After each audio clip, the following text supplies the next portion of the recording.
President Biden's mission to have 70% of American adults with at least one shot of the vaccination by the 4th of July is facing some headwinds. As of today, 63% have received at least one dose. And if we stay on the current trajectory, the U.S. will fall about 6 million people short of that goal. So we wanted to talk to some of the millions of people who remain hesitant or resistant to getting the vaccine to find out why. So as you're about to hear, they have many reasons. Here's your pulse of the people. Show of hands, do any of you worry about getting COVID? No, you don't. Okay, so Jennifer, you're a really interesting place to start because you are a registered nurse.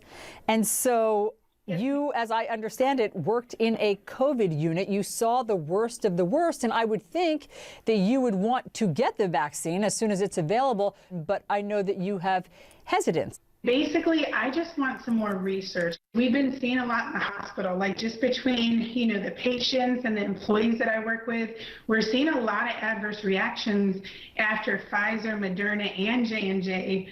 So it makes me a little leery because you don't know, until you take it if you're going to get one of those reactions or not. Obviously, because you're in the medical field, that they have researched these things and millions of people have gotten them without adverse reactions. They don't have the research to support it or deny it. I mean, you can't verify either way right now because there's not enough proper studies done to really show it. And I think we need a few more years, at least a couple more years to see any long-term effects. Diana, I want to move on to you, and you have an autoimmune disease. So tell me where your hesitancy lies now. So I know from my past being treated for various illnesses, usually I have bad side effects from that intervention.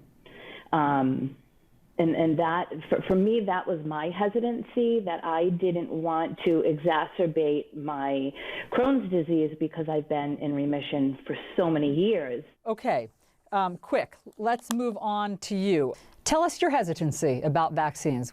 A history of just not being able to trust vaccines. I've never been a vaccine guy. A lot of us as black men and black and women in general, we've just been hesitant about doing things because we've always been felt like we're kind of always set up not to win. And yet, at some point, you did come around and you got the first vaccine. Yeah, so it's crazy because I'm a DJ, so I travel a lot for work. So my doctor and my wife, they were kind of pushing me towards getting the vaccine, and I really wasn't for it. The crazy part, so I eventually I gave in and I got the first vaccine. 2 weeks after getting the vaccine, I contracted it, which really turned me off about getting the second one. And so I really didn't have any real symptoms. I had a fever. I didn't lose any sense of taste or smell or anything like that. Okay, but the fact that you didn't have more severe symptoms, maybe you can thank the vaccine that you got. You sound like my doctor. He said the exact same thing. And like I said to him, maybe, but maybe not. Like, we don't know. And I think that the part that's frustrating, and someone else mentioned it, we just don't have enough data. Right now, we're all still guinea pigs. So did you get your second shot? No, I have not gotten my second shot. And I honestly, if your next question, am I planning on getting a second shot? Today, my answer is I don't know. Janine, tell me about your hesitancy. What's it based on?